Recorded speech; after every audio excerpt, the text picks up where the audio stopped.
Fils et du Saint-Esprit. Amen. Ô Seigneur, envoie ton esprit et tout sera créé, et tu renouvelleras la face de la terre. Viens, Esprit Saint, assiste le pape, les évêques, les prêtres, les religieux et religieuses, dans la conduite de leurs frères et sœurs sur le chemin vers Dieu. Ô Seigneur, envoie ton esprit et tout sera créé. Bien-aimés dans le Christ, nous célébrons aujourd'hui, en ce 30 novembre, la fête de Saint-André. Nous souhaitons bonne fête à tous ceux qui se prénomment André, à toutes les paroisses qu'on Saint Patron André. Et nous lisons l'évangile qui nous est proposé, qui est de Matthieu chapitre 4, versets 18 à 22. En ce temps-là, comme Jésus marchait le long de la mer de Galilée, il vit deux frères, Simon, appelé Pierre, et son frère André, qui jetaient leur filet dans la mer, car c'étaient des pêcheurs. Jésus leur dit, « Venez à ma suite, et je vous ferai pêcheurs d'hommes. » Aussitôt, laissant leur filet, il le suivit. De là, il avança et vit deux autres frères, Jacques, fils de Zébédée, et son frère Jean, qui étaient dans la barque avec leur père en train de réparer leur filet. Il les appela. Aussitôt, laissant leur barque et leur père, il le suivit. Acclamons la parole de Dieu, louange à toi, Seigneur Jésus. Bien-aimés dans le Christ, en cette fête de Saint-André, l'Évangile nous montre comment le Christ appelait ses quatre frères. Alors, donc, le Christ continue d'appeler aujourd'hui des apôtres, des personnes dont il a besoin. Il t'appelle toi. Il t'appelle toi. Vas-tu encore continuer à donner des excuses? Tout le monde sur cette terre a une vocation. Vocation veut dire appel. Le Seigneur t'appelle à quelque chose. C'est-à-dire qu'il t'appelle à la vie dans ce monde pour que tu réalises une mission. Est-ce que tu connais ta vocation? Sainte Thérèse l'Enfant Jésus disait, ma vocation c'est l'amour. Don Bosco, ma vocation ce sont les jeunes. Toi, quelle est ta vocation?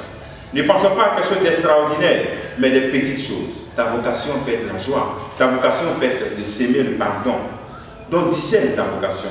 Prends le temps de poser cette question à Jésus-Christ dans l'adoration du sacrement. Seigneur, qu'est-ce que tu attends de moi dans ce monde?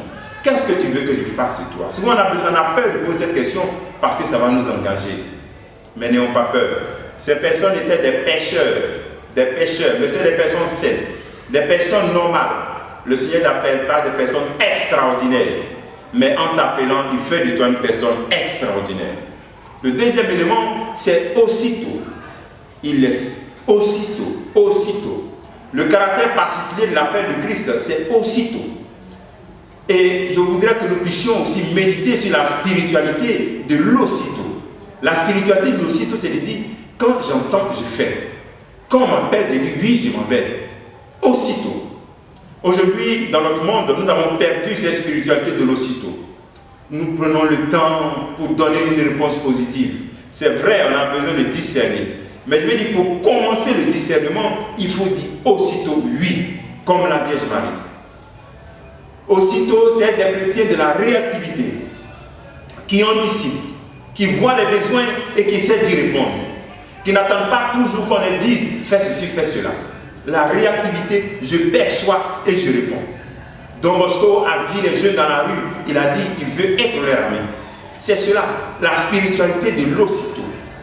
Et donc c'est décider d'être avec Jésus et de répondre à la réalité qui est autour de nous et souvent nous appelle. C'est pas que Dieu va descendre, oh je t'appelle. La réalité est un appel, c'est une vocation. La réalité qui est autour de toi, la réalité de ta famille t'appelle, la réalité de ton lieu de travail t'appelle, la réalité même de ta propre vie sentimentale, tes échecs que tu as vécu dans ta vie affective, là, ça t'appelle à quelque chose de différent. Aussitôt. Vas-tu répondre aussitôt? Souvent, nous avons toujours des excuses.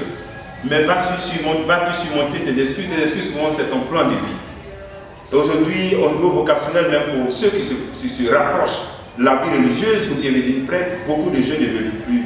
Parce que non, j'ai ma carrière, je vais avoir des enfants, je vais faire une famille, je vais faire ceci. Oui, tout ça aussi c'est une vocation. Mais aussi le Seigneur a besoin de personnes qui veulent aussi donner toute leur vie. Souvent on dit non, il n'y a pas de bon exemple. Les gens même ne sont même pas bien. Les prêtres là ne sont pas bien. Les prêtres là, les sœurs, non. Si tu cherches des saints avant de répondre à l'appel de Dieu, tu ne vas jamais répondre à l'appel de Dieu. C'est quand tu auras la le faire. Justement parce que nous sommes tous pécheurs.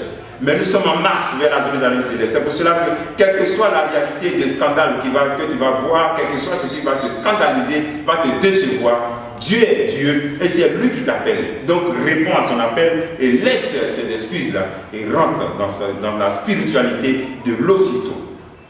Aujourd'hui, le travail que tu pourrais faire en ce jour, c'est de te dire, est-ce que je suis prêt à répondre aussitôt à l'appel de Dieu pour commencer un cheminement de discernement avec un accompagnateur, dans le discernement avec un accompagnateur, quelqu'un qui me suit, afin de découvrir la beauté de l'appel de Dieu dans ma vie. Que le Seigneur te bénisse, que nous bénisse tous en ce jour. Au nom du Père et du Fils et du Saint-Esprit. Amen.